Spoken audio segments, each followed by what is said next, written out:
Welcome to SpeakEasy Conversations with Greg or G Sharp and Doug and G-Sharp Unfazed by the fuck shit, Doug. Yep, I think that's a good way to start.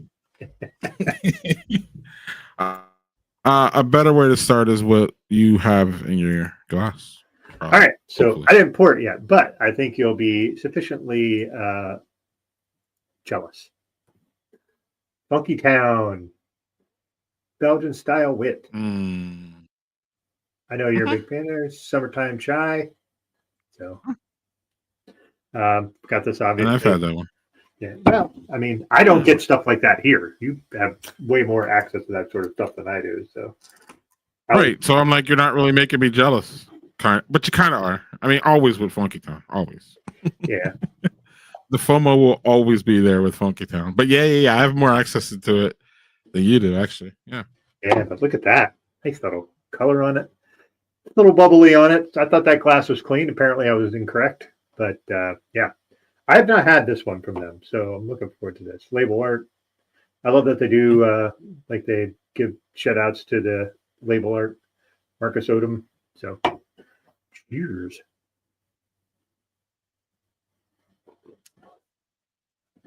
Yeah, I'm not sure.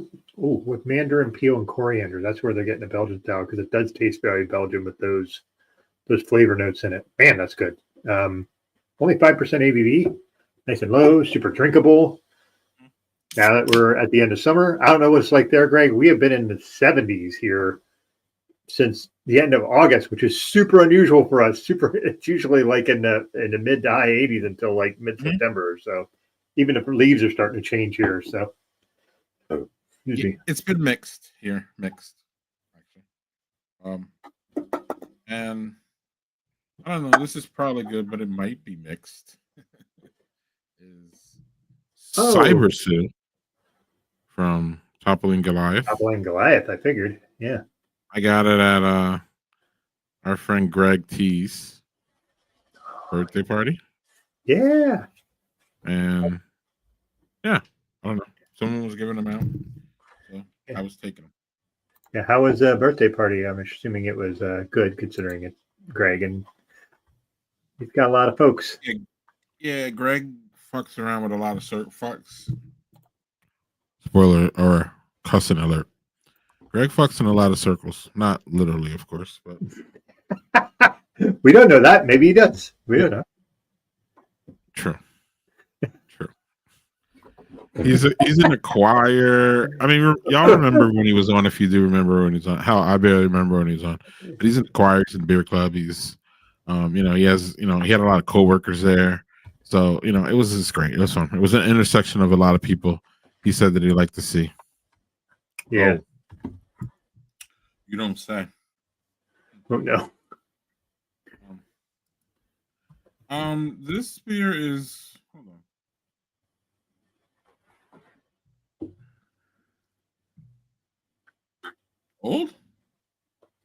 Old, okay.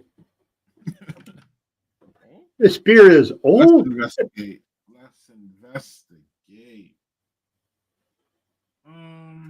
6/26. Yep, 2025. So it's a 3-month-old IPA. Okay, that's kind of borderline. Sometimes you can get away with 3 months, but yeah. Definitely better fresh. Mm-hmm. Yeah. Right. we actually do get we get like 3 different Toppling Goliath beers here. Pseudo Sue is one of them. So check the labels or check the dates. Well, I haven't bought them because they're at Wegmans, and the problem is at Wegmans, if you buy any IPAs, they're almost always out of date because they're just going to keep them there until somebody buys them. So. Yes, and rumor has it, word on the street. These are not my words. This is word on the street. That they're not nice people. I'm just saying. Toppling Goliath? People say things. So, or you know how, I mean, even to the highest parts of our government. Yeah. You can get away with saying people say, and it's fine, right? Because some people did. Doug, 2 people said it, so people say, That's enough. People are saying.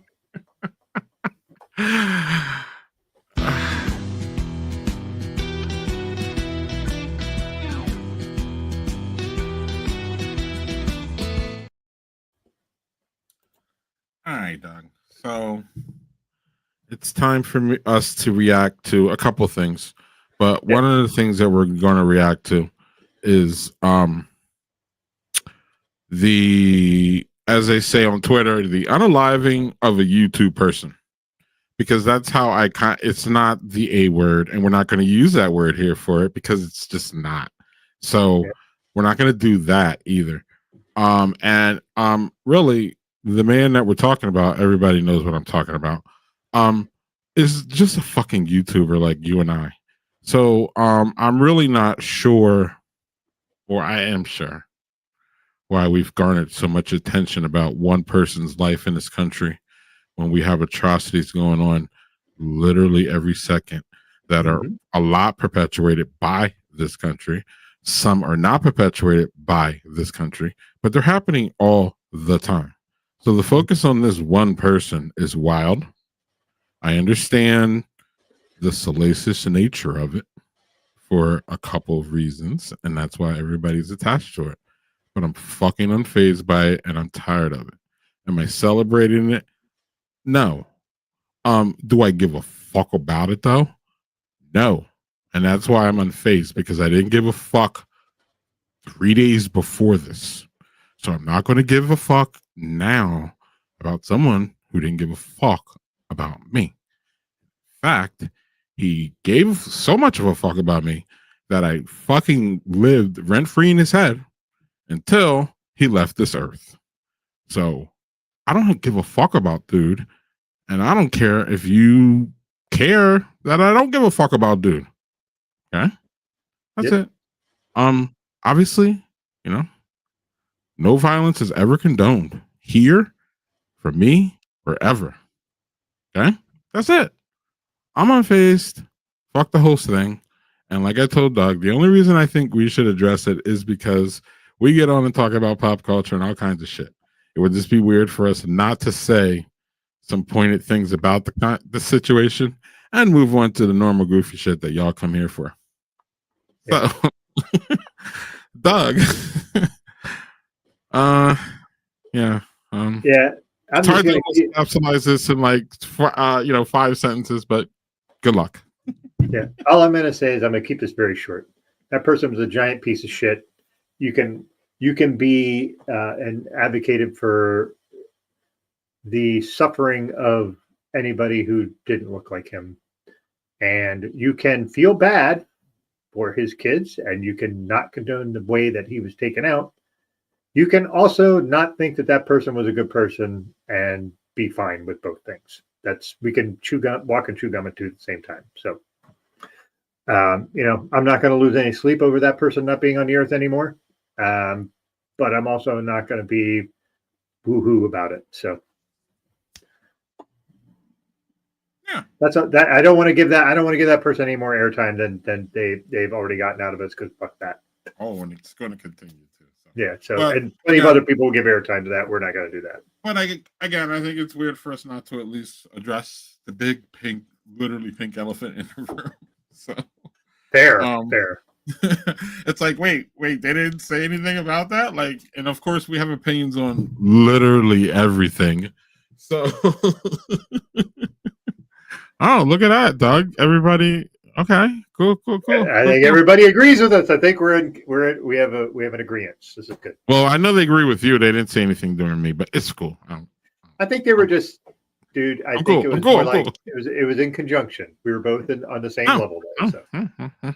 No, and we said the same thing. So essentially, yes. Well, let's get to something that. Oh, yeah, it's fine.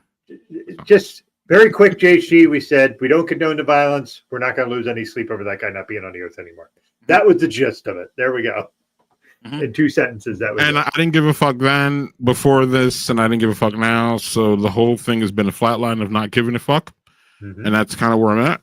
But I even told Doug I didn't want to fucking talk about it or address it in any really manner because I'm just unfazed, and that's why the SpeakEasy Conversations 33 is unfazed by the fuck shit. So I'm literally unfazed. I see some of y'all moving now, you know, with the whole rah Charlie Kirk thing. Acting like he wasn't who he was. So I do see.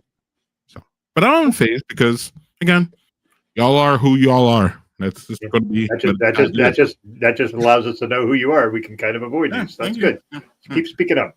Unfriend. Yeah, more than. Yeah, you and I had a discussion earlier about somebody I unfriended over that shit. So. Yeah, I don't know if I unfriended that fucking clown. That dude is a clown. Dude is a straight clown. Some of y'all know him too. Yep. Yeah, we're not gonna give that person any oxygen of conversation either. The people that know him and that are friends with him know what we saw. So.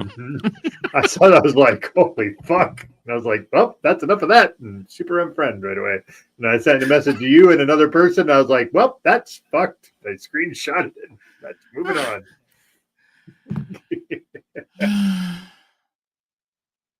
I'm still drinking. No. I need to get.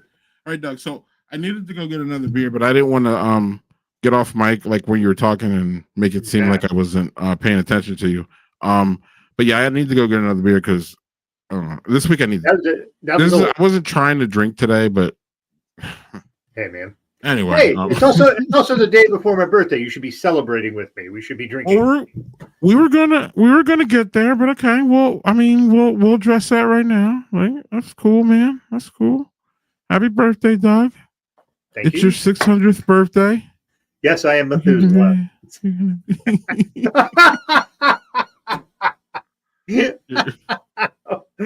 That's fucking great. Doug, I didn't put any cake on there because you can't have cake because of your heart, or you can, but I'm just fucking. I also for my birthday, I don't want cake. Give me pie. We've had this discussion 5 times. I want pie. I don't want cake. So, Doug, have you ever had the Costco cake? We don't have a Costco near me. The only one that's close to me is an hour and a half away. I understand, but I didn't ask if you had one near you. I asked if you ever had that shit. Yeah, no, I have not. Maybe I need to rectify that. Now, that may be one that you make an exception, but cake, especially when we were growing up, Doug, come on, cake was so horrible when we were growing up. Like, it's different now, if I'm just trying to say, because like they're more, but it's still not better than pie. I'm not here to argue that. I'm just saying that, like, we grew up with bad cake, bad coffee. What else was horrible? You know what I mean? Like, we didn't really have like the authentic places that we have, like restaurants. Like, you know what I mean? We had like just the chains. You know what I mean? There was no like you know, restaurant neighborhoods of restaurants. There wasn't like craft breweries like this either. But we weren't trying to drink beer like that. At least I wasn't in my 20s. I mean, I was actually, but I wasn't trying to be all bougie about it like I am in my older years. Yeah, I wasn't bougie about beer until I was in my late 20s and my early 20s. Like, what the fuck is cheap and how much of it can I drink? So there was that. But yeah, I'm still here. Keep going. I'm trying to think what I mean. Yeah, and you're right. Like, where I lived is super rural Pennsylvania. So like you have one little local restaurant that was like where everybody went for breakfast. And it was good. It was really good. And then it got bought. Somebody else purchased it, and it just fucking took a complete dumper. All the food was terrible. But mostly, if you wanted to have dinner, you either got pizza or you went to some chain place, and that was considered high class. It was like, Applebee's, Ground Round, like Ground those round. fucking Ground Round, Fucking Red, ground round.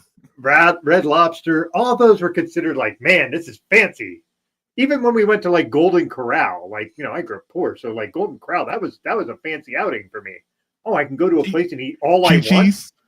Chi-Chi's. I think they're bringing back Chi-Chi's if I remember right. How? Even Boston Market was higher echelon at one point. Yeah. Bennigan's was not a big thing where I was. How about you, Greg? Bennigan's. Oh, dog. What are you opening there, Greg? What do you got, man? Did you send this one? Endless Depths. I don't know that I did. I have no idea where this is from. All right, so what's the brewery? Tell me who the brewery is. I just saw Endless Depths. I don't know if that's a brewery or if that's the name of the beer. Put them glasses on, homie. Let's go. We gotta do some investigation. Come on, Clark Kent. Let's go. Man, if I look as good as Clark Kent, shit. Wait, is Endless Depths the fucking? That's the brewery. Endless Death is the name of the brewery? Wow. Brewed and packaged by. I'm confused. What the fuck? I'm spilling it. This is a mess. All right, let me pour this fucking beer. Doug, I thought it was you because it's a ghost. It looks like something I would pick up.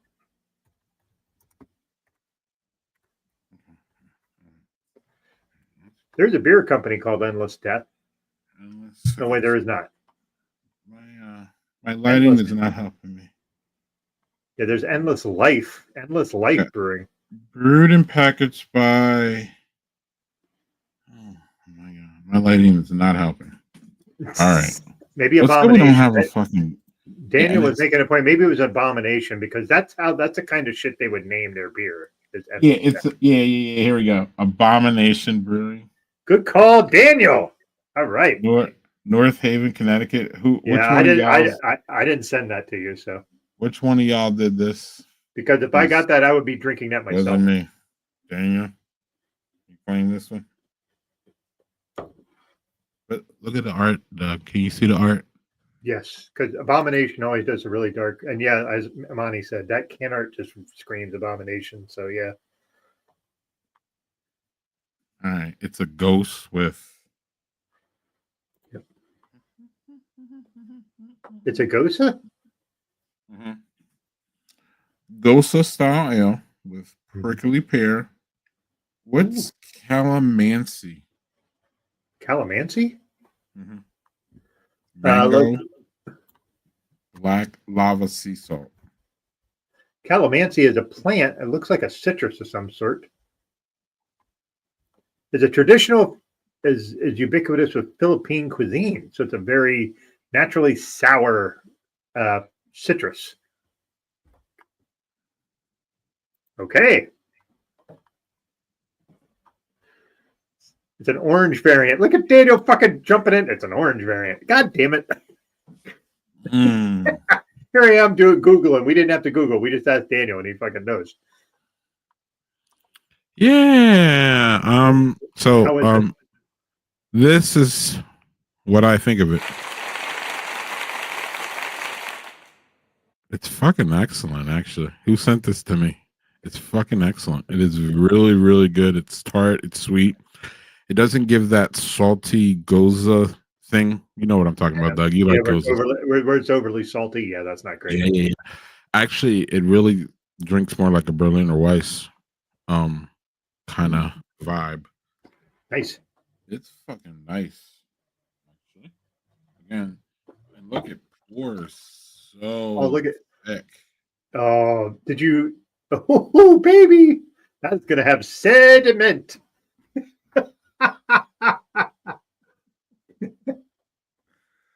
Ooh. Okay. Woof, baby. I wonder if that's one of those where you turn it upside down, like some of those like smoothie sours, where you turn it upside down and let all the sediment float, and then you roll it a little bit. But... Yeah. What is this? 90 grams of sugar? I'm gonna have to chill. All right, Wilford Brimley, drink that beer up. Diabetes. Yeah. Yeah, and then also, yeah, I gotta actually. It's really, really tasty. It's great, but I need to chill that because also adding a sour beer to your gut like at 9 o'clock at night. You know what I mean? Like, Oh yeah.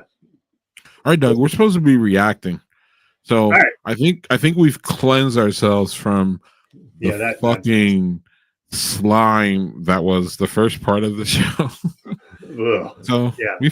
we've cleansed ourselves, Doug, and you have something that you want to talk about here. I have several things, but yes. All right, all right. Well, let's go. All right. So this is one. I'm not sure you've even seen this story. This is so there in the NBA. There's a hard cap now. There's two aprons. There's the first apron where you pay a little bit more tax, and the second apron is like fucking you're going to pay $1 million in extra tax. So basically, what it looks like is Kawhi Leonard signed a 4-year deal with a company that the owner Steve Ballmer put a $50 million investment in that has nothing. It's a shell. Something called Aspiration like Tree Services or some shit. And basically they gave a 4-year, $28 million deal to Kawhi Leonard, which is a big deal because Kawhi Leonard signed for way under the max when he signed for it. And so this looks like there's a way to circumvent the salary cap. And I'm going to say, Amani makes the point that that's genius. It's not genius. It's shitty fucking shit that corporations do, and Steve Ballmer is one of those people. So Steve Ballmer is worth like $150 billion. This was $28 million. That is $20 out of his pocket to him. So, like, the idea that he did this, and I'm going to tell you something. I think every fucking NBA team does this. I think every NBA team does this. Here, man, take my private jet. Here, go stay in my fucking villa over in France for nothing. Like that shit happens all the time all the time. This is just something where it was extraordinarily sloppy, like really sloppy. Like this was, and Ballmer's a really smart guy. He's a really smart businessman. So the idea that he got his hands in a cookie jar in this is kind of fucking funny because he's usually really smart about things. Well, yeah, but I think there's a level of like this is where the evil billionaire thing comes in, Doug, where like they have so much money that they feel that they could just get away with things. So it's not, I don't even think it just takes them out of their normal logic, if that makes sense. And they're just like, I have enough money. I can do whatever the fuck I want. Like they know that I think there's a level of like, they know that this is shady, but like, no, who's going to call me out? Like that whole, like, it just gets to be this big ego thing. Like the money just feeds into the ego. Like we've seen so many like parodies of this in any, all kinds of media. I bet you Daniel could give us a fucking top 10 list of fucking billionaires. You know what I mean? Like parodies of billionaires that were really reality. The one that jumps off of me, Doug, actually is The Simpsons. That guy, the billionaire, old, what's his name? The old guy. Montgomery Burns. Yes. He's the first one for me. Mocking rich guys and just how they have this like it just comes with them with the money. It just comes with this, yeah. But yeah, this is a fucking mess, Doug. Though this is a hot smoking mess. It was stupidity. It was stupidity. If you have that much money, you should be really good at covering this kind of shit. You should be able to do stuff like. They could have done something like if Kawhi Leonard just would have went, I'm going to do one commercial. One. He did nothing. It was a do nothing thing for $28 million for 4 years. So basically he got paid $7 million a year to do nothing. And if he would have just done, hey, I'm going to do a sponsored post on social media, that would have been enough to justify that shit, which is fucking dumb. But they did nothing. They're like, here's your money. And Kawhi Leonard, who I fucking think is a shitty NBA. He's a good NBA player, good player. I think he's a shitty teammate. I fucking despise that guy. So I just think like I already knew, but so anyway.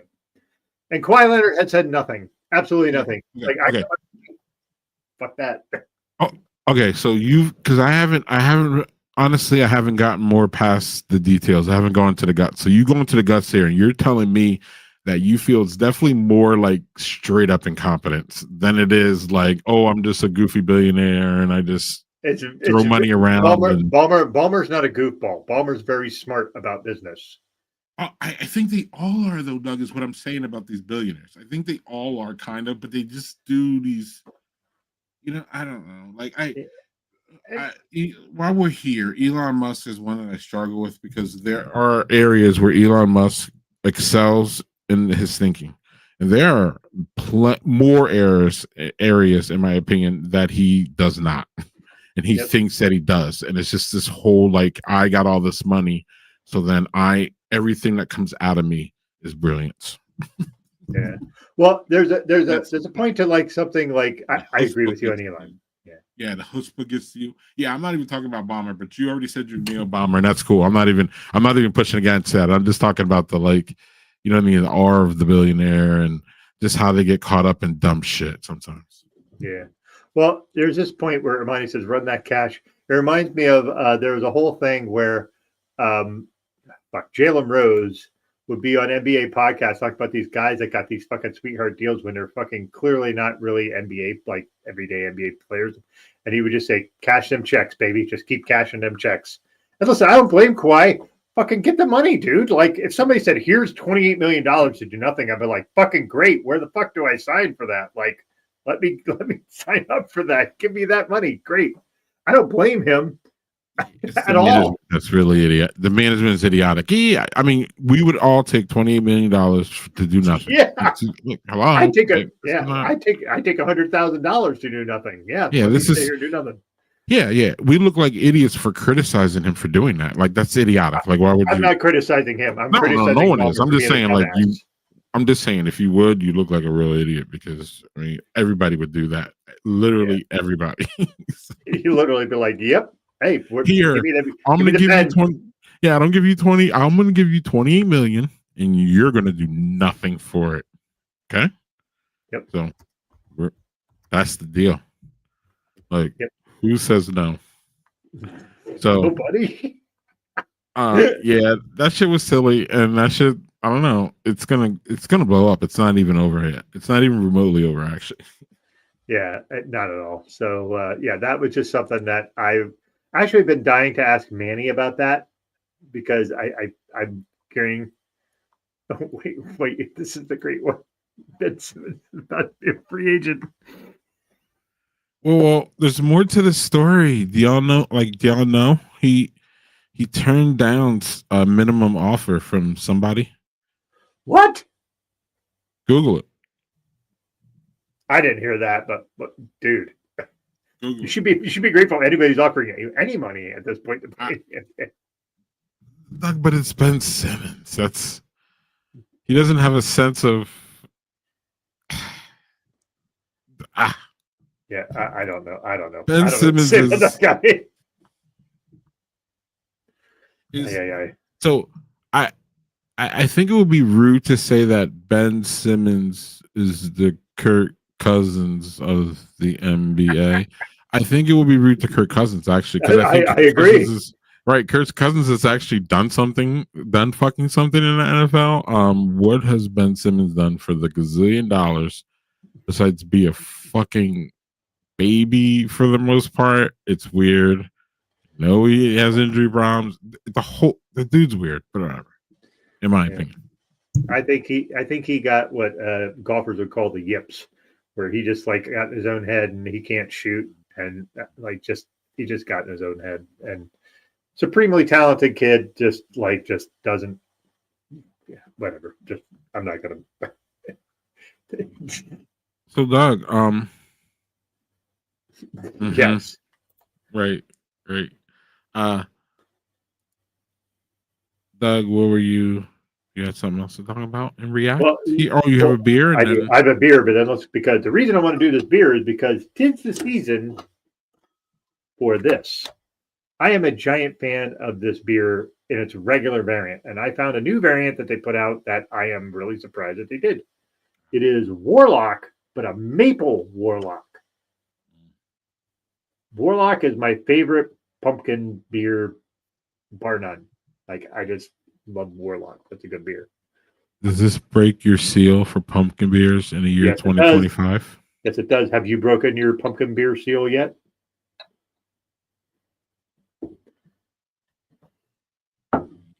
Yes. Yes. A reluctant yes. Oh my God, that smells like a pancake smothered in maple syrup. This is woohoo, baby.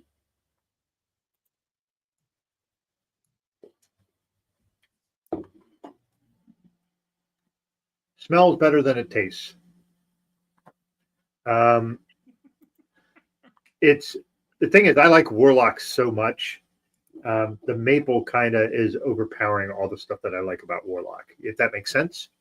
The pumpkin is definitely there with the maple though, so it's not a bad beer. It's a good beer, and I just think Warlock is a really great beer for pumpkin beers. So it's good. It's not great. I would rather just a regular Warlock. So I decided to gamble on that with a 4-pack, which is not usually how I roll. If I'm going to try something, I usually go just get a single bottle at my one bottle shop. But I saw this. I'm like, I like Warlock. I'm going to give this a roll because I like a lot of stuff Southern Tier does. It's a little heavy on that. So, yeah.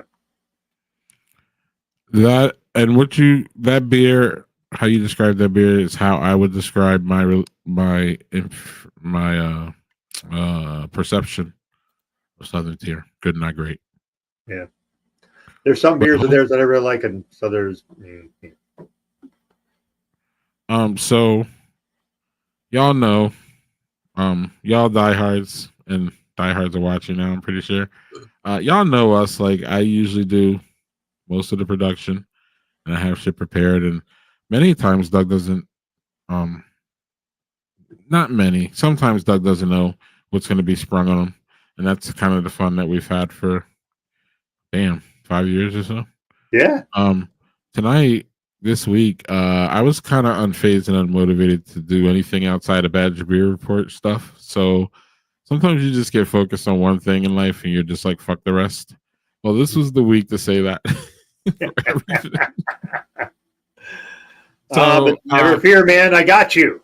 So, well, yeah, and I don't know, like, so there was a little miscommunication that Doug and I actually we're going to talk about now. We didn't talk about before though, where this was Doug's birthday is tomorrow. Happy birthday, Doug, again. But thank you. I told Doug that we're going to leave this day open for him to do whatever the fuck he wanted to do, and I don't think I ever actually got a return on what you wanted to fucking do. Usually, I'm just like, man, let's just roll. This is great. So then, no, I'm serious. So I didn't know what the fuck we were going to do, y'all. And I'm not even joking until like 5 o'clock ish my time when I see a fucking Instagram post from Doug saying, yo, we're going to be tonight, but we don't got a guest. We're going to be chilling and all that. And that was, I'm pretty sure because I even looked back at our thing. That was my notice that Doug wanted to fucking have a show. I got it on social media. So hey man, you can assume unless I explicitly say I don't want to do it, or you're like, I don't want to do it. I'm like, great, cool, we're done. We don't need to do that. You can assume I want to do a show because I love doing this with you. I already know after 5 years. How many years you should know that, my friend? So then, no, seriously though. So it was like 6, and I was playing a video game, and it was like 6. And you're like, okay, cool, man. I got shit because I'm like, Doug, I don't have shit, and I don't really give a fuck. So if you want to go tonight, I didn't say if you want to go tonight. I said I don't have shit and I don't give a fuck or something like that. Doug's like, no, I got shit. It's cool. It's cool. It's cool. So then I don't know. I got some shit together. We pushed it out, Doug. Like this is what we do. But the shit was funny though, like because I really seriously didn't know Doug, and I wasn't like, I don't know. Again, I was unfazed, and I was just like kind of like avoiding all of the media that consumed us this week. Yep. And so I was like, wow, good. I don't have to get on stream and talk about this shithead. But then we got on stream, and I was like, all right, and we kept it brief. No, I'm just saying. But I'm just explaining the whole thing to everybody. So production was madness. Production was literally nothing this week. But Doug has something that he wanted to talk to us about. And that's why when I looked down in the studio to see what Doug had shared, I'm like, wait, what is this shit? So I Oh, don't even have an dude, idea. So, I am excited to share this with you. I am so excited. and I'm 'Cause completely blind to what is going to happen on my broadcast, or no, our broadcast. yeah. This is something that is, I think, space related, which is your jam. You like the spacey stuff, so Who? this is all about space and UFOs. So it's a video. So I'm hopeful everybody can hear it. So I'm going to bring it up I hope I can hear. and I'm going to play it. So hopefully everybody can hear it. Let me know if you cannot. On Yeah, you Capitol can go Hill full with a speed on that too whistleblower. if you want. Oops, can you hear it? Yeah. Okay, I cannot.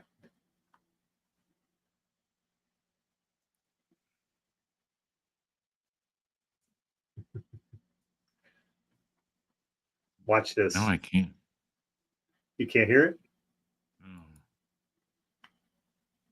I did it the first. A Hellfire missile zip in, Here we go. strike that unidentified object, and bounce right off it.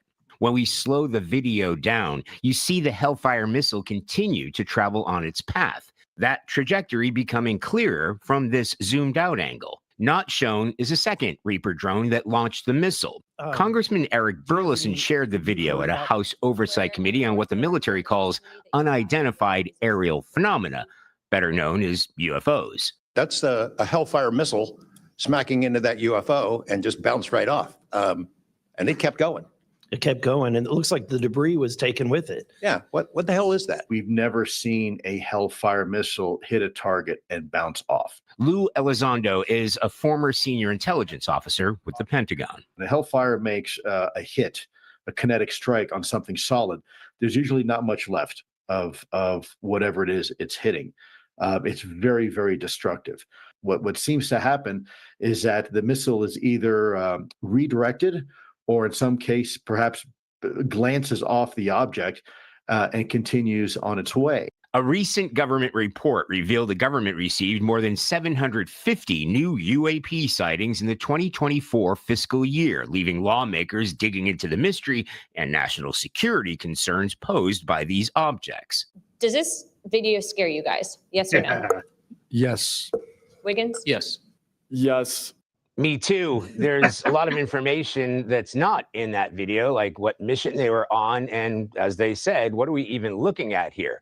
We do know that the U.S. military was conducting airstrikes against Houthi targets at the time. Pentagon officials tell CBS News, no comment. Charlie Daggett.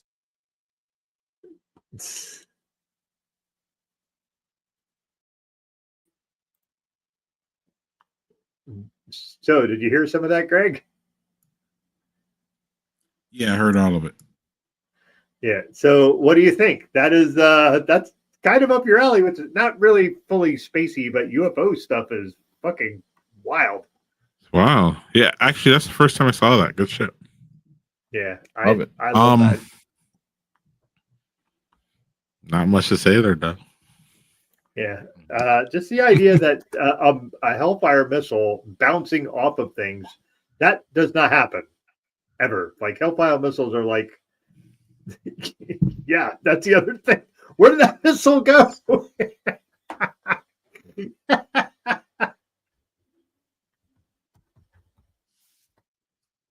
Like that bounced off somewhere. Where did it go? So when it looks like it went into the water somewhere because it looked like it was over water in the video, but like who the fuck Conveniently knows? enough. Yeah. So, but anyway, I wanted to share that with you because I thought that was super fascinating and that it would be something you would really dig just because, yeah. I was consumed by you sent this to me too, right? This interstellar object that's screaming towards us or something or whatever that is. That people thought it was a comet, but it wasn't.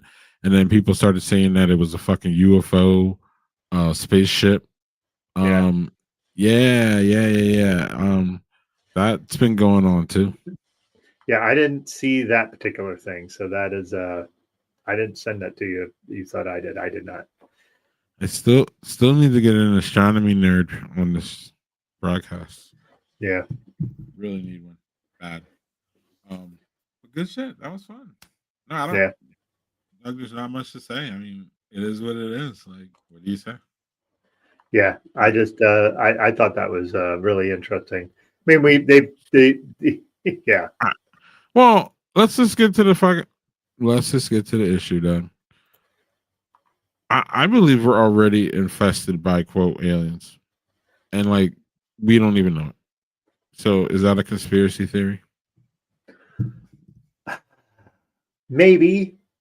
I don't know if infested. I think we definitely have them somewhere among us. However, do we know are they able to imitate us? Are they able to not to? Like the idea that we are alone in the universe is ludicrous, considering the amount of suns and planets, and it's just ludicrous. So but the other idea is like, how do any of those folks reach us, considering where we are? You know what I mean? That's the only. And if somebody can reach us from wherever they are and reach our planet, I don't want to fuck with them because they have technology that is so far beyond what we can do that I'm not sure I want to fuck with those people, those folks.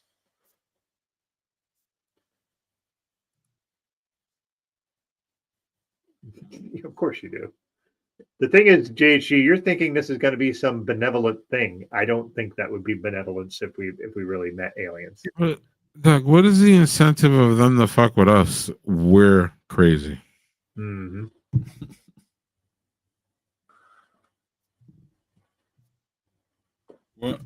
What you know? Because listen, you've seen many a sci-fi show. Come on, sci-fi heads. Let's get into it. Let's do it. What resources and what things does the Earth have that would make a fucking alien entity say, "We need to take over this place and deal with these fucking crazy people that live here"? Natural Crazy resources. humanoids. That's the only thing I can think of. Not us. So- natural resources.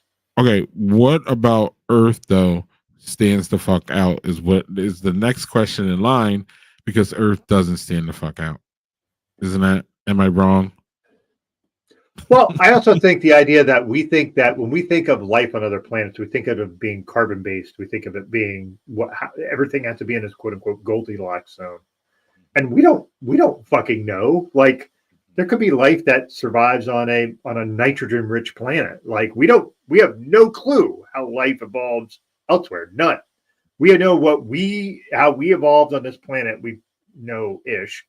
But like the idea that do we think every planet's like that? Fucking no. We don't know any of that shit. So I would also like to point out that the movie coming out with it was an Andy Weir book, and I'm struggling with the name of it. And it's not Andy Weir wrote The Martian, and The Martian was Matt Damon. This other movie is Project Hail Mary, and Ryan Gosling's in it. And the life form that is in that is not carbon based. And I think it's one of the smartest sci-fi books I've ever read because of that. And the movie's coming out? Yes. And Ryan Gosling is in it. And Gosling's a little underrated. I think he's a lot better actor than people give him credit for. Well, I think people doubt him because of his pretty boy looks. Yeah. I think they do the same thing with fucking Brad Pitt. Brad Pitt's a shitty human, but he's a good actor. When does this movie come out? Daniel said March 2026, which I think is correct. So the audiobook for that is fucking awesome. The narrator's Ray Porter. Ray Porter does everything great when he does that. And yeah, it's yeah. Doug, did you have anything more to react to? Not to react to. So I think we have some other things to discuss. But yeah.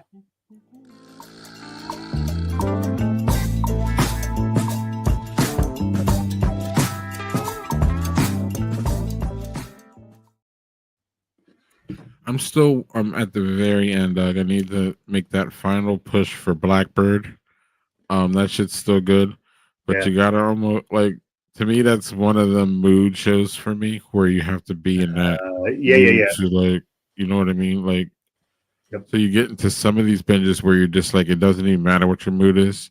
And then some of these shows are like, okay, you gotta be like, because that one is, Doug, you ever see Blackbird? I watched the first episode, I think. I don't think I watched past that.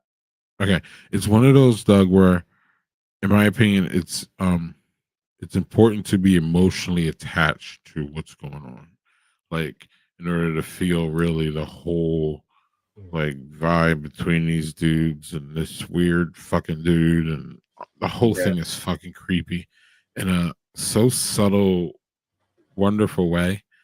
I see why it won. I see why it won all the fucking awards it did, because it's it creepy at this point, Doug. Man, like as far as like genre and how old we are and people who grew up, it's really hard to nail that creepy sometimes. You know what I'm talking about, Doug? Yeah, yeah. And that's what makes it Or, really good or you movie. can overdo it. There's It's just right, and that's why I get into that creepy zone where it's just like good enough. It's just hard for horror movies, I think, at this point, because we've had so many good ones. And that's what I liked about Weapons. Getting back to that real quick, was that the creepiness factor in that was just like sustained pretty much the whole way through. Yep.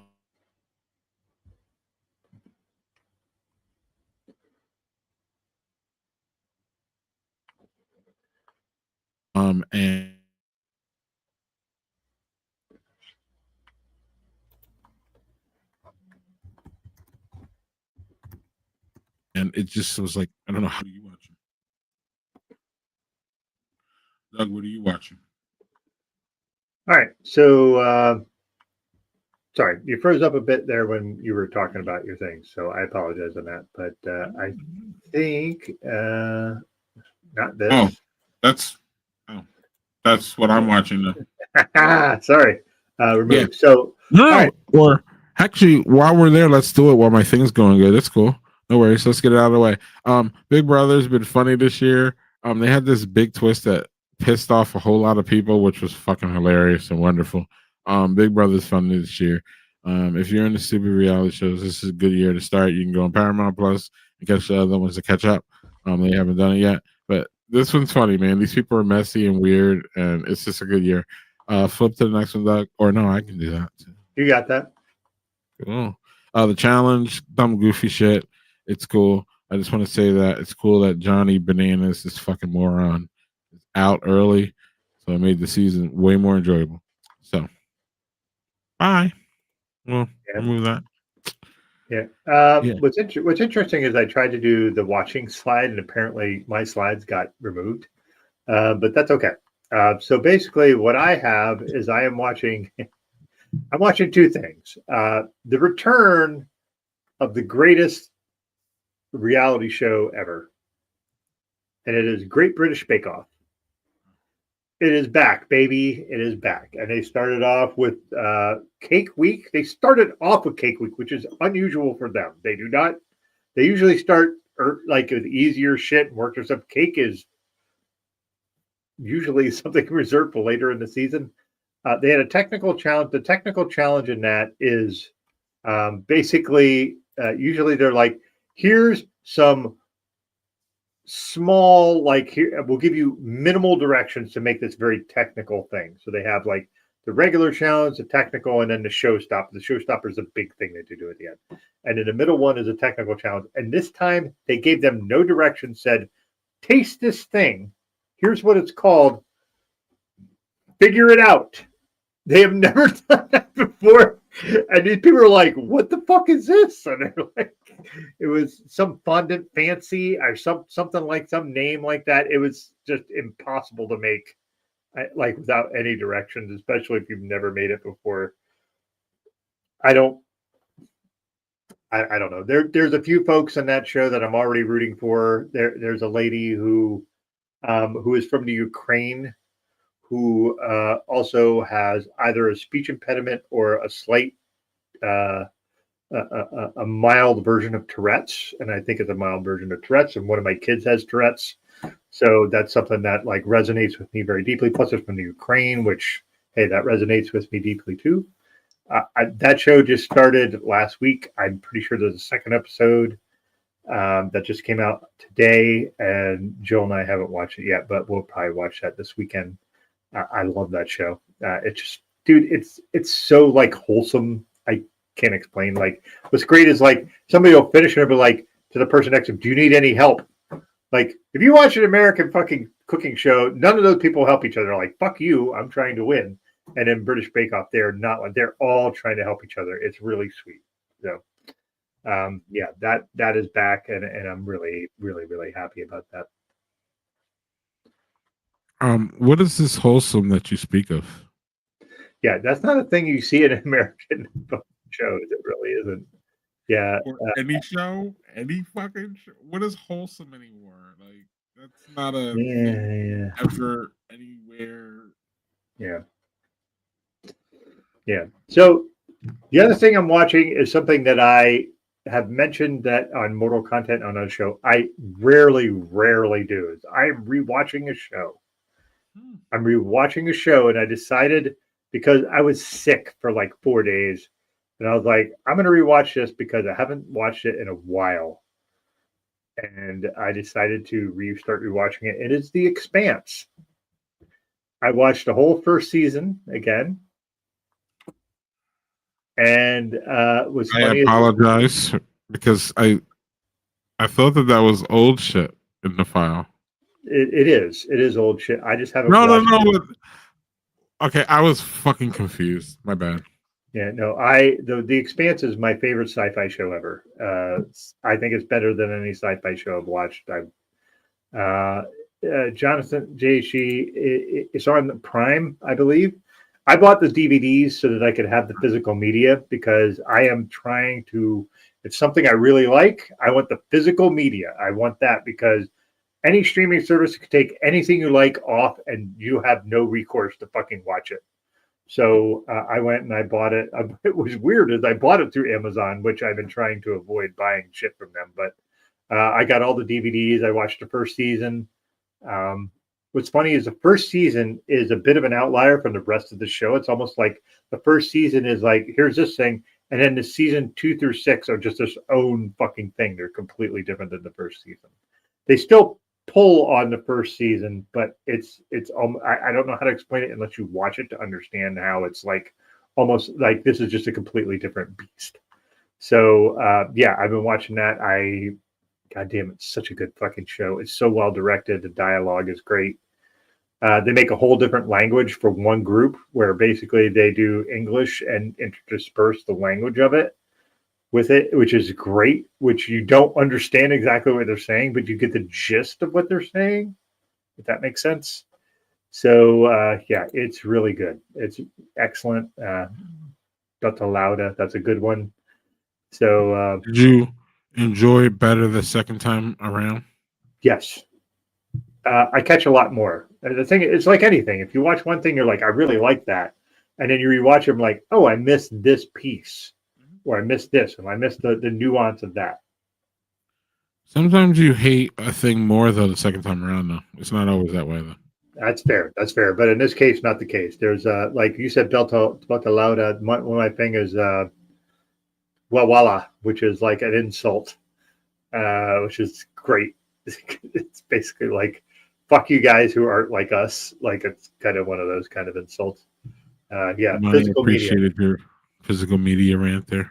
Yeah, listen, folks. We can all get on that, and the same with streaming for music. Like you can stream it, but they can take that shit away and just be like, "We're not carrying that anymore." Well, yeah, and a note here is that it's free Prime. Because Prime has you can get into Prime and then you got to pay for some of Prime, so it's not.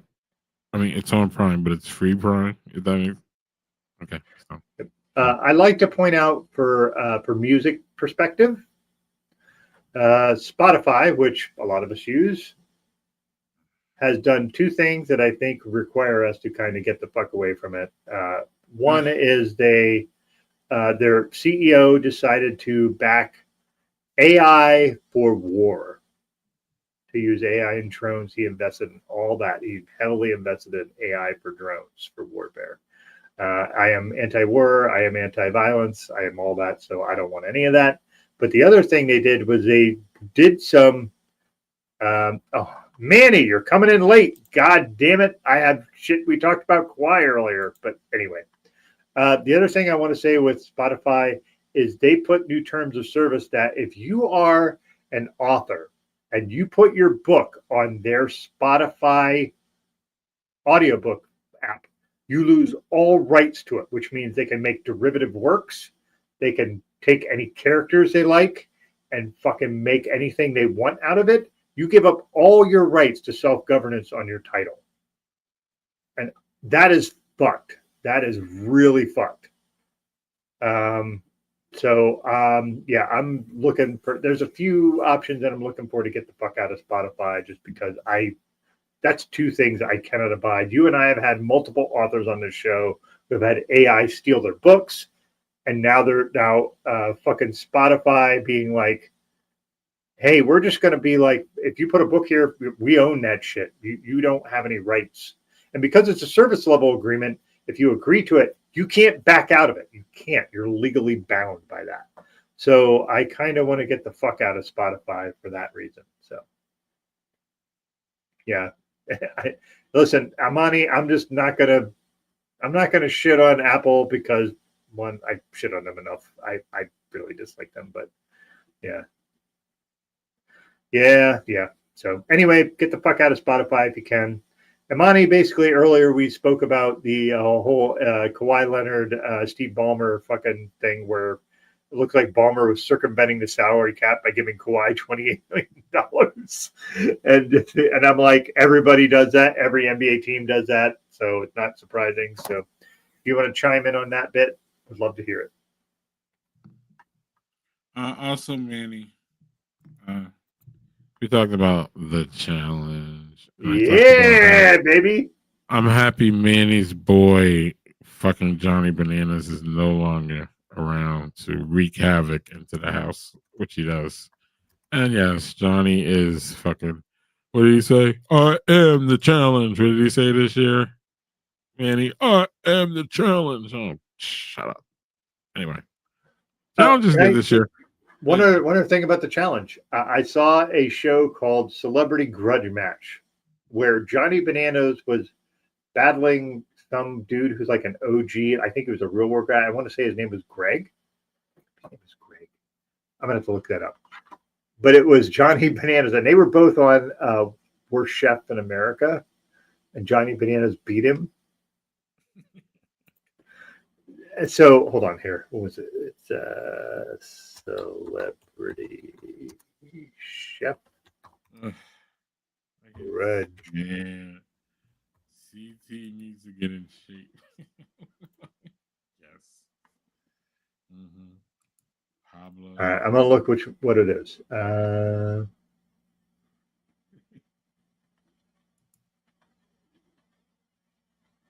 Boy. Okay, what was it? It's not showing me. It's showing upcoming recently on TV. There we go.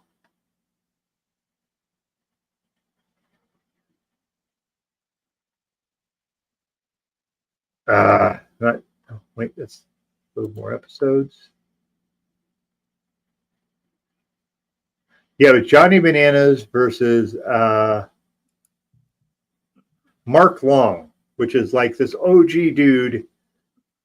Yeah, and he is a prick. That's exactly. He stays relevant. So this guy named Mark, who is like this fucking, I think he was from the Real World and Road Rules and all that shit. Like he's been around for fucking forever. Mark. Mark. Okay. And he seems like a genuinely nice dude, and he's battling Johnny Bananas, who's just a fucking out of his mind prick. But you're right, Manny. That is how he stays relevant. And yeah, Mark is the guy. Mark is the dude he battled. And Mark beat him by like a point. Mm-hmm. Good. So yeah. So sorry, that was a tangent on your no, but channel. I deleted your slides in the slide, so yeah, I know. I know. Where the fuck are my slides? We're even. And I'm like, I went in there. I'm like, wait, is this shit from like 5 years ago? Wait, what the fuck's going on? This can't be right. So I just fucking quit. Oh man, dude. Jesus Christ. Yeah, because I actually watch something and you don't expect that of me. You expect me to only watch the new shit. Right. You were all prepared before I even got there, so that was weird, or not weird, but like it was just like because I got there I literally got there 2 minutes before. Yeah, I don't know. And I wasn't on the wacky tobacco at that point, Doug. So I guess you could chalk that one up. This is straight up age. Hey, considering age, dude, I'll be in my literally mid-50s tomorrow. So, yeah. I'm ahead of you.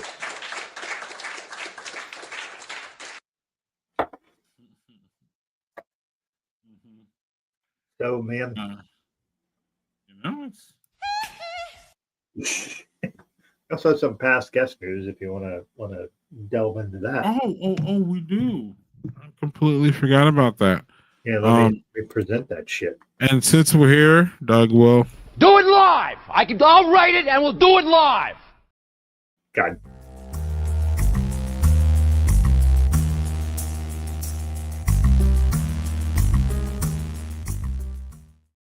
That never gets old. Never.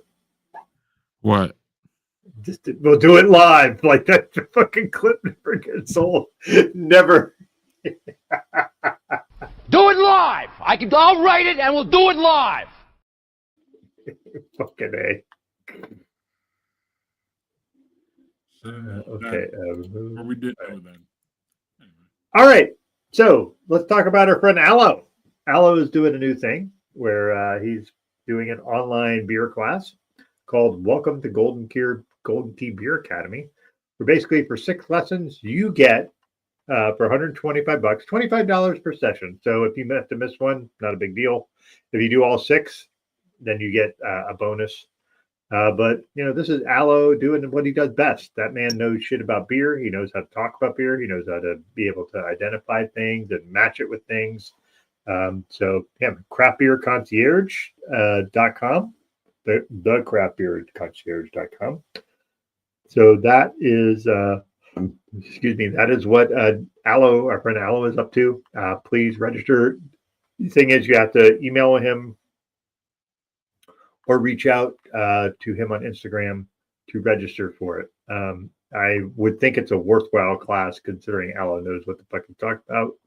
So, there it is, the Craft Beer Concierge. So you go to services, and on that page, that's where you'll find his new class. So, man, sign up, folks. Help him out.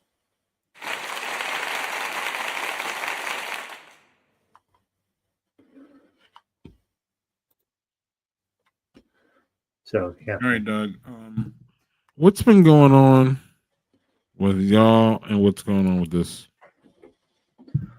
Okay, so we just recently did the second season of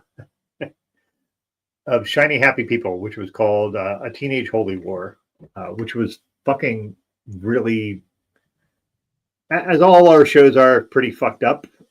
So basically it's like showing how there's things called Teen Mania and Acquire the Fire, which were used to try to recruit teens and preteens into evangelical conservative Christianity.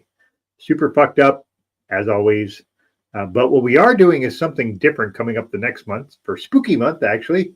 We're going to do a crossover where we are going to do X-Files shows that were cult related. So we're starting off with season 4, episode 5, The Field I Died In is the name of the episode. And it is all about a cult, and Mulder and Scully investigate it. And it's going to be great because Renee and I are both giant fans of the X-Files. So this way we get to kind of combine our love of weird cults and the X-Files. So that will be the first Wednesday, and I think it's the 8th, if I can remember right. October 8th will be when we broadcast that live. So please tune in for that, because that'll be fun, because that's a little different. We haven't done that yet. We've been doing this show for 2.5, almost 3 years. And so we'll be actually incorporating X-Files into it. So Renee and I are very excited about that. Well, that's fun. And what's going on over here, Doug? All right, Mortal Content. The last episode, which I did with our friends from Modern Beats and Brews podcast, where we talked about the best needle drops in movies or TV shows, which that was a fascinating episode just from the perspective of what do you think is the best song that's been used in movies or TV shows that just really fit what they're trying to do. What was great about it is like we all had crazy different answers. Like Tony had basically all TV shows. I had all movies, and we had Jerry in there doing his thing with movies. It was just super fun because it's something different. We're combining music and movies to figure out what music works in a movie for you. Like my number one thing was Stuck in the Middle with You by Steelers Wheel, which was in Reservoir Dogs. Because I don't think you can hear that song and not think of Michael Madsen singing into an ear. I don't think you can separate them. I think it's just they're ubiquitous. So that was my number one in that thing. So please go listen to that. Like I think it was an hour and 10 minutes long. It was a short one. So yeah. Oh my God. Daniel's like, this is great. I completely forgot about that, but yeah, that's a good one.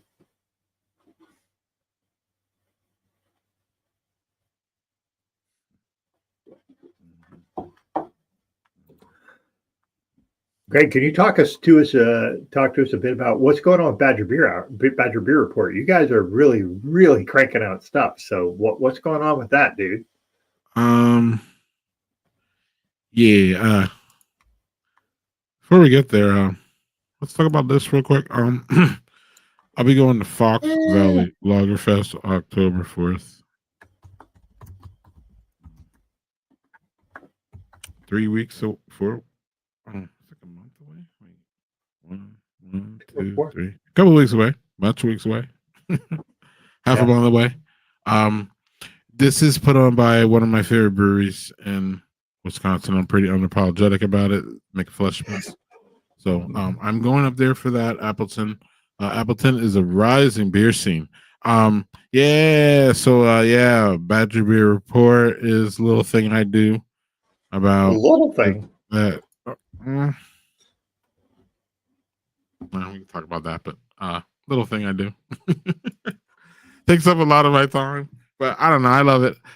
We cover Wisconsin beer, pretty much breweries, all kinds of beer culture, all that stuff. You know, check us out on Spotify, y'all. We're doing great. But I don't know, Doug. We've recently added a woman to our team, Chelsea McCoon, and that's awesome because she's going to be highlighting and just being around us goofy men and making sure that we're in line about what we do about everything. So that's great. She's a rep for Earth Rider. She's a certified cicerone. So now we have 2 on board. So a lot of things going on. Doug was privy to some information that I can't talk about yet, but yeah, it was a busy week. We have some big things coming against still. So check us out if you're in Wisconsin. If you're not, we're kind of won't know what we're talking about, but we do have definitely some content, as Doug knows, because Doug follows it. That is not Wisconsin based. I recently talked to the Brewers Association economist. Economist. Thank you. That's the word? Okay. That was a guess, by the way. You're the wordsmith here. I'm the beer guy. Hey. You're the word guy. So that's how it started, and that's how it still is. I mean, you're a beer guy now. And I'm not. I'm a better word guy, but not. Anyway. We're both beer word guys. That. Yeah. Some dude that knows about the numbers at the Brewers Association. Yeah. Okay. You can catch that on our Spotify. He talked about look at that on our Spotify, Doug. I gotta get out of there. I don't know what I do though. They offer really good stuff for podcasts, but apparently they want to steal all your fucking content and your intellectual integrity. That's wonderful. That's wonderful when people want to steal your intellectual property. That's wonderful. Like they don't have enough of their fucking own, so they have to steal yours. It's pretty wild, isn't it? Though? But anyway, that's your beer report. Stay on point, Greg. Yeah, we recently talked about we recently talked to the economists about the numbers and all that, and I don't know, Wisconsin is pacing better than the rest of America, of course. We're like 2% better than the rest as far as like you know, brewery closings and Right. you know, down drinking and all that. We're down drinking like everybody else, but not as much as you, Doug. We are still drinking here in Wisconsin. Is really the Well, what? No offense, but what else is there to do in Wisconsin? Sorry. is to subscribe and follow the Badger Beer Report, and you can find Please places do to that. imbibe. That's what you do in Wisconsin, because that's what I do in Wisconsin. I got some road trips coming up, Doug. That'll be fun. Nice. We'll be talking about that. Green Bay and Appleton area in Wisconsin is the underrated beer scene in Wisconsin. Madison, Milwaukee, of course. Milwaukee sucks up a lot of the air. Yeah. As it deserves. It's well deserved. But Appleton and Green Bay are coming up, and they're just excellent. So, or if any of y'all visit Wisconsin and want to know where to drink, you know who to ask. That is very true. Yeah, and I will tell you certainly where not to fucking go. So maybe we need to jump back on Discord to have that conversation then. Yeah, maybe so we're not publicly shitting on places. Probably a good idea. Well, I mean, it's not shitting. If they're horrible, they're horrible. It's just telling the truth, actually. For sure. Think about it that way. Yeah. If they're horrible people, Doug, they're horrible people. This is not. There's no really gray area where y'all want to create, as we've seen recently. Y'all want to create this gray area where it's just not. Like, Yep. What are you talking about? You're either good or you're bad. It's kind of there's no. Especially today, like people really want to be bad, Doug. Mhm. So, like, it used to be nuance in the world. Remember, it used to be like, he's good, but he's compromised, you know, or he's good and he's made some mistakes. Now it's like you're either completely good or you're fucking evil. Like, there's no. That's fair. Unfortunately. No, doesn't it feel that way, Doug? Or no, am I Well, wrong? Or it feels like if you have one sort of ideas, like you have to lean into it. Like you don't have an alternative. Like so you take everything.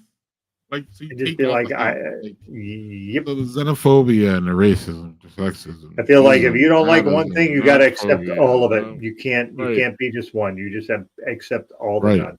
Right. So then that makes you a shitty human, just outright, because you're accepting all those things. You're not being nuanced about it, which Yep. would make you less shitty, but it would still keep you in the shitty category for me personally. Agreed. I couldn't agree more. So I don't know how we got back to shitty people. Let's talk pancakes, Doug. I don't know. What the fuck?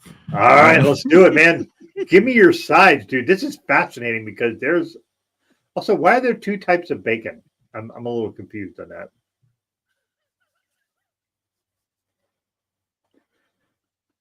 So pancakes. All right. So I'm just rolling the segue we went from shitty roll that people to beautiful bean pancakes. footage. Let's go.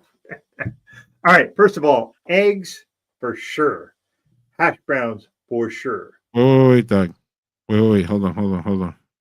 So we're looking at two forms of eggs. I think that they're giving you two forms of bacon up there because that was your first question. I think the D is less. The D is like flimsy, and the A is crispy. Does that make sense? Well, I wonder if D is like turkey bacon instead of pork, maybe. Oh yeah, that's a fucking no. Like that shouldn't even be a fucking option. Turkey bacon is a fucking abomination man, of life. Dude. Now, I will turkey eat it. sausage is amazing. Turkey sausage is the fucking way of life. Turkey bacon is a fucking atrocity. Anyway, back to the graph. Anyway, go back. So I'm going to pick scrambled eggs, although I do like a good over easy eggs. So that's kind of a toss up. I think either one's good. But here's the thing: it's either becomes to home fries or hash browns. Hold on. Potatoes. Let's stay on eggs. So Okay. for me, the over easy, it has to be on top of something, right? The over easy or no? Because Well, then you're wasting the fucking yolk, Doug. What are you doing? That's good yolky fucking shit that needs to drop to like potatoes or like hash browns or like even a fucking or like a burger. Come on now, come on, Doug. Yeah, that's great.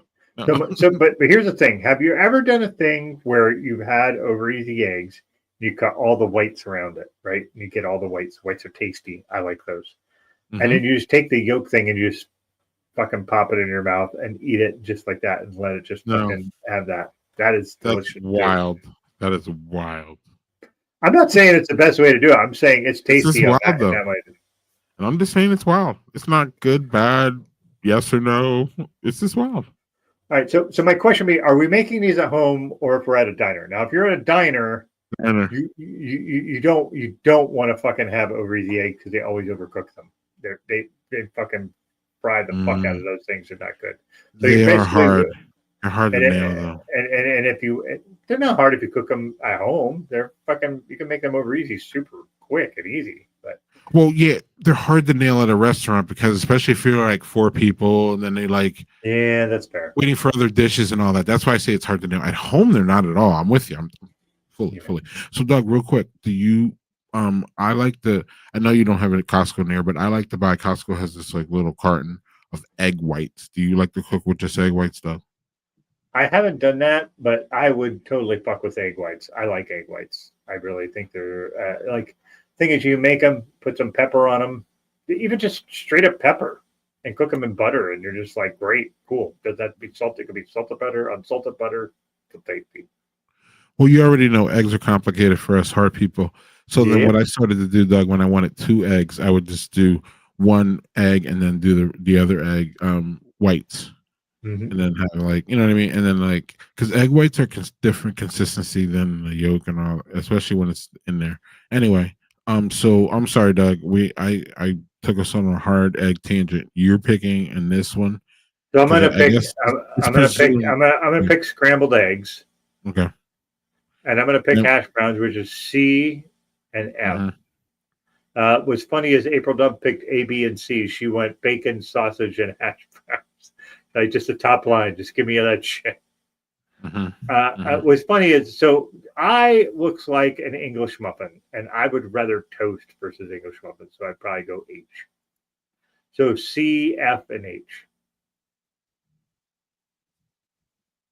Look at this. Well, Victor and Gil. Hello, everybody. Hello, everybody. And cereal.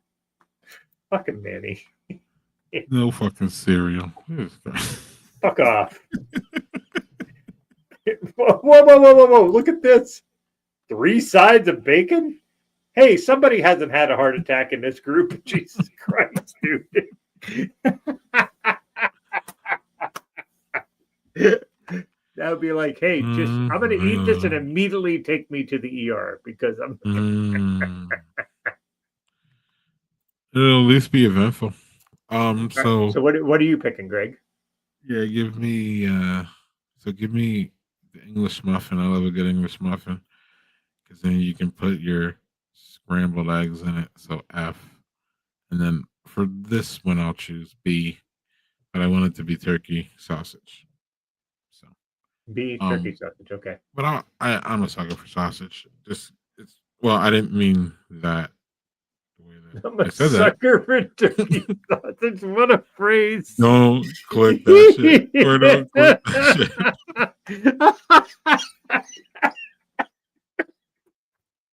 Oh, God.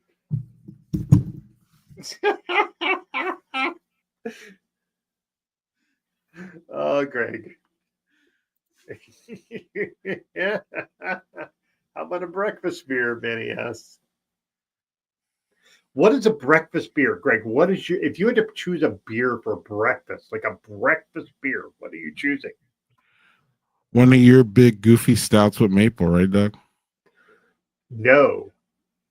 I want something really light, like super light. Like a light lager. Hefeweizen? Like German lager or a Hefeweizen would be good. That would be good too. Yeah, a breakfast beer. That's what them Germans do. Yeah, you can't fucking. Hey, I'm gonna jump in with this fucking 10% fucking barrel aged stout for your breakfast. Like what? Christmas is perfect. Trust me.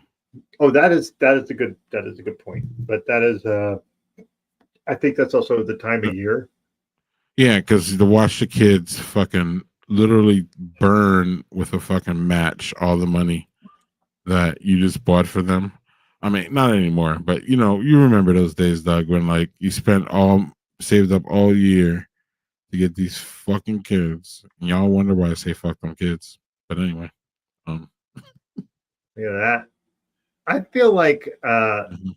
Victor being like bacon hash browns and scrambled eggs. That's kind of a classic combo. I don't think you can go wrong with that for real.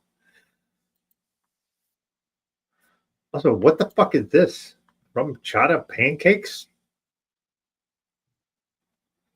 Are you using that in lieu of milk, Manny? Is that what you're doing? Are you being like, I'm not using milk. I'm going to use rum chata in place of milk?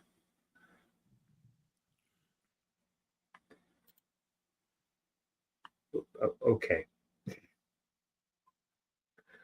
First of all, I don't use pancake mix because there's a fucking 1,000 fucking milligrams of sodium. I make my own. But yeah. I love how Doug sounds so elitist when he says that shit. Dude, that's just because I look at that pancake mix, and the problem is I evaluate every goddamn thing I buy. Like, what's the sodium in this? And that's my first fucking look. And I'm like, what's really fucking sucky is like there's things that I love that are crazy high in sodium, and I can't ever have them, and that's just really sucky. Yeah, our pancakes are made from scratch, like flour and all that. Yeah. I don't know. Young man has got them down to like almost like diner like level. It's great. Yeah. Actually, it's too good, Doug. Like it's a prom. Does that makes sense? Like I eat too many. Whoa, look at this coming. Jack Daniels instead of maple syrup. Daniel, were you hammered after you ate that pancake? Holy shit, man. Jack Daniels is not syrup.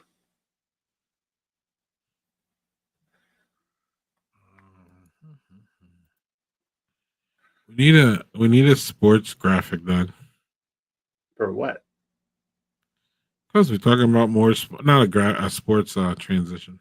Yeah. Well, all right. So sports transition is this. All right. So both of us. I know you both want to of talk us about it. and I'm going to talk football. I both of us love shitty teams. Both of us love shitty teams. Your team did fucking really well and lost, but I'm going to tell you, I was really surprised at how well Cleveland played that first game. Really surprised. How are you feeling as a Browns fan?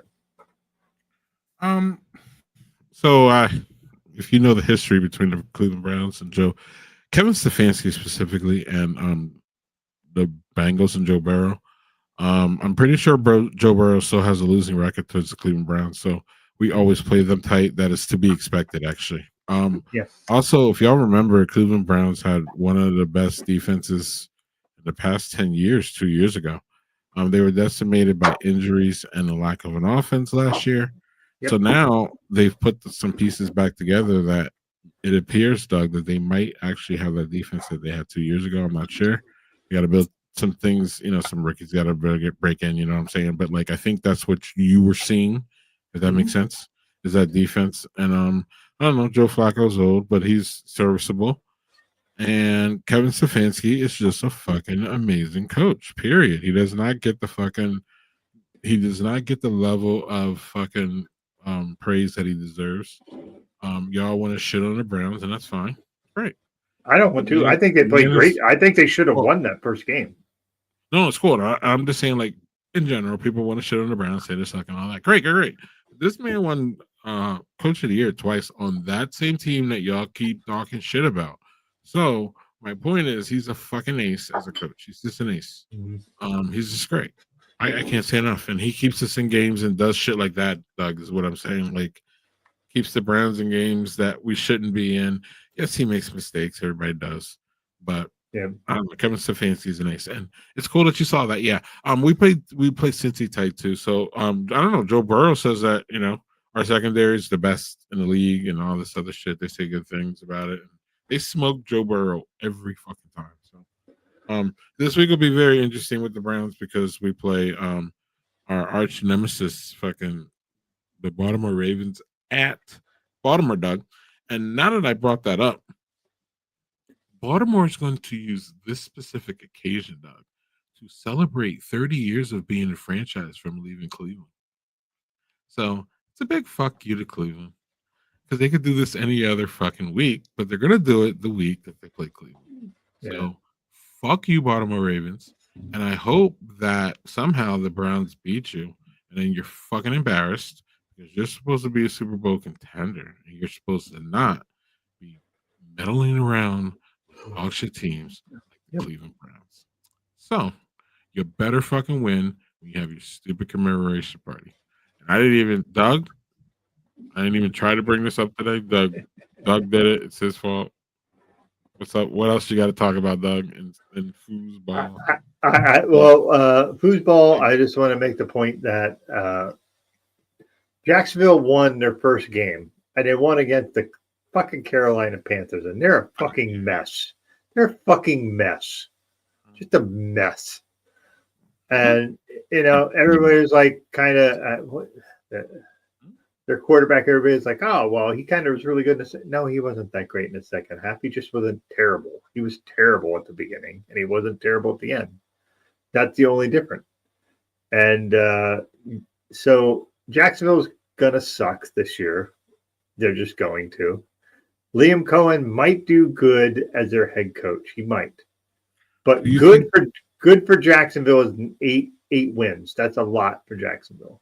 So you're saying that win is a mirage? Yes. Because of who they were playing against. Okay. So I'm trying to figure out who are they playing this week. Give me a second. Let me look it up. I can't remember off the top of my head. Because all I can think of is just like, that's going to be terrible. They are playing... They're playing Cincinnati. At Cincinnati. So they're going to get smoked. At least I hope so. Joe Burrow is my quarterback in fantasy football. So I kind of like... That's sucky that I had to root against my team for Joe Burrow to do good. But he got me 9 fucking points in the first week against Cleveland. And I was like, you're playing Cleveland. How are you not getting more points? But yep. So yeah, there's that.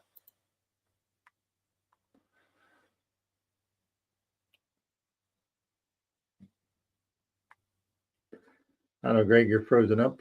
I don't know. Is anybody seeing Greg frozen up? Maybe I'm missing that. All right. He's recycling now. So maybe he'll be back here momentarily.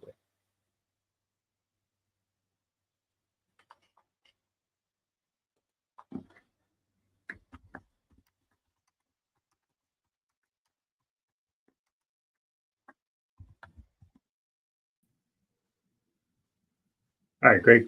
Gary, you were Yeah, I was out there for a little bit. So Doug, the thing real quick about, and we can move on from the Browns. The thing is that like our secondary locks down Jamar Chase and that other guy that they have really good. And it just fucks with Joe Burrow, and that's why. So I think Joe Burrow is going to. You're good with him fantasy wise, but just watch him when he plays the Browns. Though, be careful about him. I'm not even joking. He even says it. Look it up. He even says that the Browns are like, oh my God, they're horrible to play and all this shit. And then his record is not good against us. So just watch him there. Otherwise, he's good. And he'll be good against the Ravens because their secondary is. The Ravens secondary is always Same with the Steelers. Yeah. But the Browns, our secondary is tight. And then, Myles Garrett is to be dealt with and to be concerned about, actually, because he'll just crush you and it'll be a mess. So, so then we got also Jacksonville is a mirage. And then I think Victor wants you to talk about Halo Wars. Never talking about that game, nor will I ever, other than that one, say that game fucking blows. Victor has been trolling you about Halo for it's almost 10 years now, it feels like. And I think that's how old Halo Wars is, and he can troll me all he wants. That fucking game blows monkey dick. So yeah. I think the triggering part, Doug, is your background. Like I know I have fucking Master Chief helmets and a Master Chief fucking thing up there. But the Master Chief little guy in the box, that was given to me by my daughter, and I think she got it from some like Five Below or dollar. I don't care. They got it for me because they know I like Halo, and that was sweet of them. So, also, I have a Master Chief pillow that's behind me over here. That is a pillow. And then next to it is a Genesee cream ale fucking tray, which I got from my uncle who passed away. So that's what I got out of that. But yeah. You know, y'all gonna know when we hit big when someone's gonna complain about Doug's flag back there. Yeah, I don't care. They can complain. Whoever comes in and bitches about that flag, they can go get bent. I don't care. I got 2 flags for you, Doug, actually. I was gonna send them to you for your background. You want to see them? Please do. Yeah. I'm afraid, but I'm happy. You're afraid? Is that what this fucking is? Bring it, my man. Let's go. Let's see. Got oh yes, and yes. If you ever have the inkling to send me things, please include those in your fucking thing. But you're not getting my dick glass. I think you should keep your dick glass. That's fine. I wouldn't run to rob you of something you love.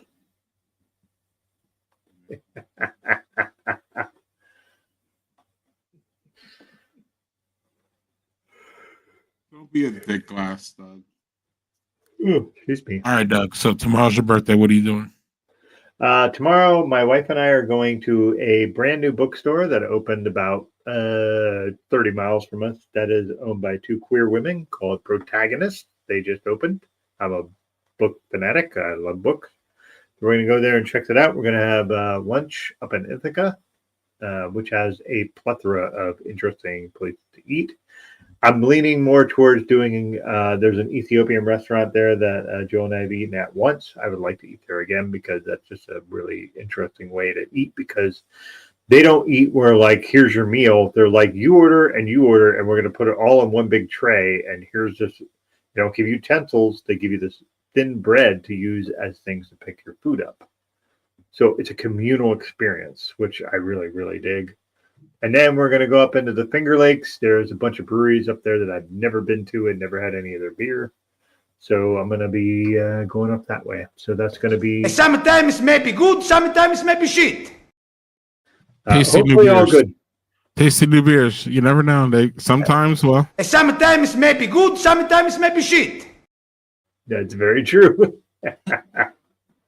So yeah, I haven't had beers from, well, the one I had was Big Alice, and the last time I had them was probably 7 years ago at the Omegang Beer Festival, and that's the last time I had Big Alice beers. So looking forward to that.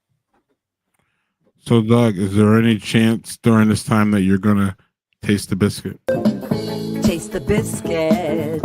Taste the goodness of the biscuit. Taste the honey sauce.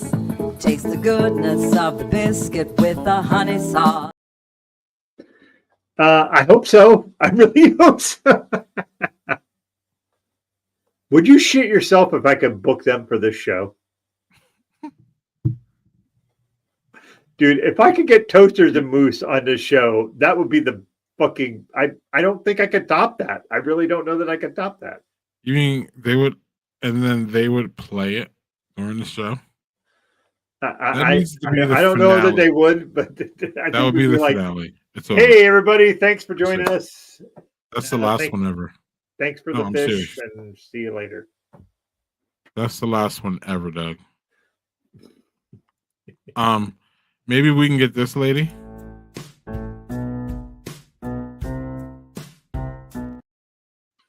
I don't think that's a sexual euphemism, but yes. If that song is a sexual euphemism, holy shit. Oh my god.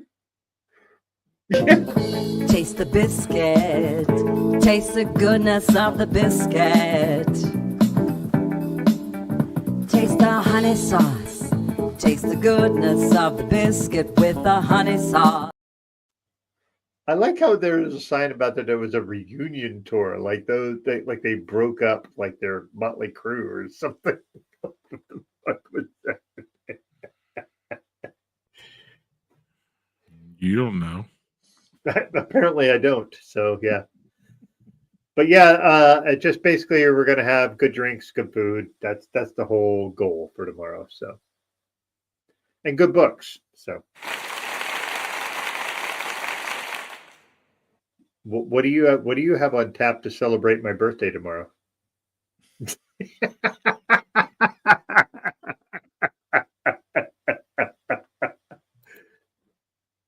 That's dirty talk. That is dirty talk.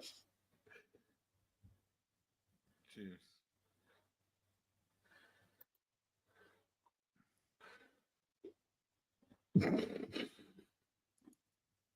Drinking stuff. Anyway,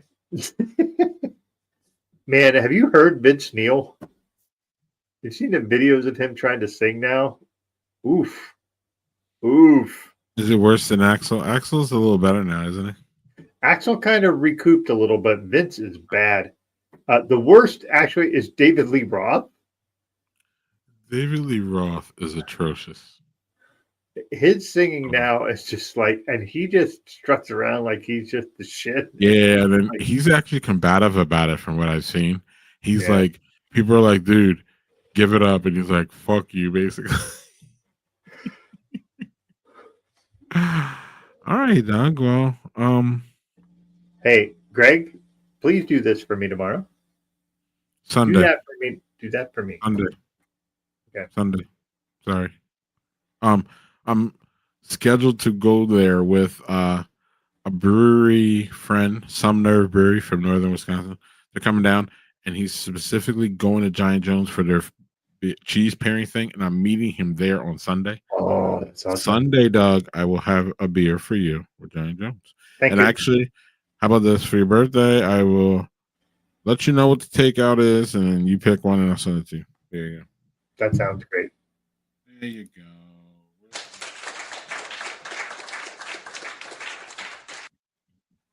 Yeah. Otherwise, I had nothing planned for my man's birthday. Y'all heard that. That's right, dude. We're fucking 1,300 miles away from each other. It's a long distance. Like I wouldn't. Y'all still heard that though. I'm just saying, it happened. Yeah. It happened. Yeah. I'm making it up, dog. It's good. It's good. I'm joking. Oh, dog. I guess it's time for.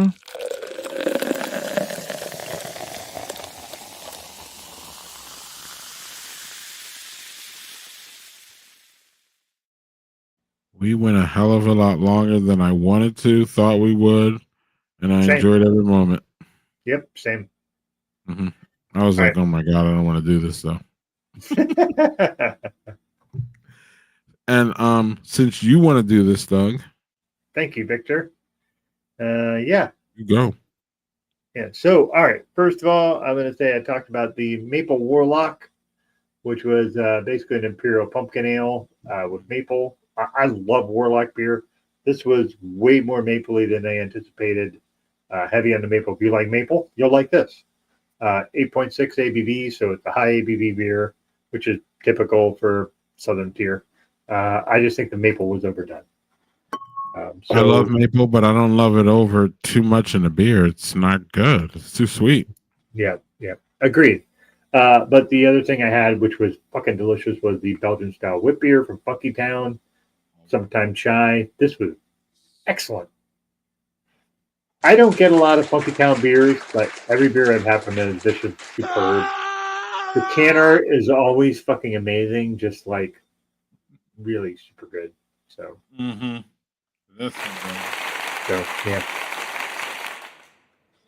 yeah. So, before we go, my first experience with Funky Town was they had this little BIPOC brewery thing going on in Milwaukee at this one really cool craft beer bar. And they were there, and Funky Town had 8 beers. And it was my first exposure to them. I'm pretty sure I knew they were going to be there, but I didn't know who they were. And out of the 8 beers, No, I remember this vividly. 6 of them were like fucking elite, and 2 of them were just really solid. If that makes sense, like 6 of them were fucking elite, and I was like, this brewery is fucking amazing. And it was 3 black dudes, and it was just a fucking. They're just a vibe, a very good vibe. Yeah. And then you pair that with 6 out of your 8 beers just being total bangers. I mean, they were total bangers. I'm not even joking. It wasn't like, y'all have done this. Y'all have gotten a flight of 8 at a brewery and be like, all right, oh, okay, we got some bangers, we got some are horrible, or we got no or horrible, and we got all pretty good. They were all fucking bangers. So yes, shout out to Funky Town. It doesn't surprise me that they're still putting out bangers. Shout out to Pilot Project too. Who is Funky Town's enabler. And I'm going to enable us to get out of here, I think, Doug. Yeah, but you didn't review your beers. Do that. Early, this cyber suit that was not fresh for an IPA standard, 3 months. And I called it off the top. Doug heard it. He was here. Yep. And I have this wonderful fruity ass ghost. One of y'all sent it to me. Somebody sent it to me. I don't know how I got a Connecticut beer out here, but shout out to whoever that was. Shake. Yeah, maybe it was me, but I don't remember sending that to you. What is this, Abomination, or what is this? Abomination Brewing. It's a fucking abomination. Absolutely. Yeah, that's out of Massachusetts. I'm pretty sure. I don't know, Doug. I don't think it was a Barrel and Flow beer from 2 years, but it literally could have been. Yeah.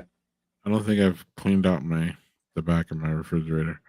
So, Doug, what I don't think we've cleaned out is next week's guest is what? No one. No one. We have nobody, but maybe that will change. So we'll see. Or maybe Doug will let me dip out. Either way, maybe.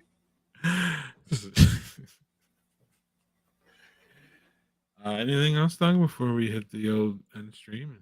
Nah, man. No. I mean, this went a lot longer than I thought we anticipated, but like this is how we roll. Like, yeah. Back in Chicago, Manny, for sure. Out in California, for not. Yeah. In Chicago, though, look them up. Victor has no excuse. Funky Town, Victor. And Victor, this is in your hood. Go look up Funky Town Brewing. Right up his nose. Right up his nostrils. Yep. Oktoberfest is in 2 weeks. Yep. Actually. And we will see what's going on for that. Yep. Yeah. Thank you, Victor. Much appreciated. Oh, good. I got people's. Oh, yeah. Yeah, mate. Oh, of course, Manny does. Probably more than all of us, or maybe not more than probably so. Yeah, I mean, that's where he's from. Like, he better have people, or I mean, what are we talking about here? Right. Yeah. All right, Doug. Who does the Jacksonville Jackasses have this week? What's that? Oh, the Bengals. The Jacksonville Jackasses. Jacksonville's playing the Bengals. At Cincy? At Cincy. Maybe Cincy will get the fuck off their high horse and, yeah. Y'all have a secondary? Not much. You're playing the best throwing team in the league, Doug. Yeah.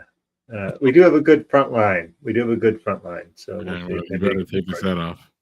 This is a good cool. Hey, listen, if Off Color Brewing is having Keep the Glass for event, that's fucking cool. I wish that was something we could have, but yeah. Oh, because they're closing, right? I don't think Off Color is closing. Better not be. Hopefully not. All right, anything else? I mean, I'm not rushing to leave actually, but I'm good.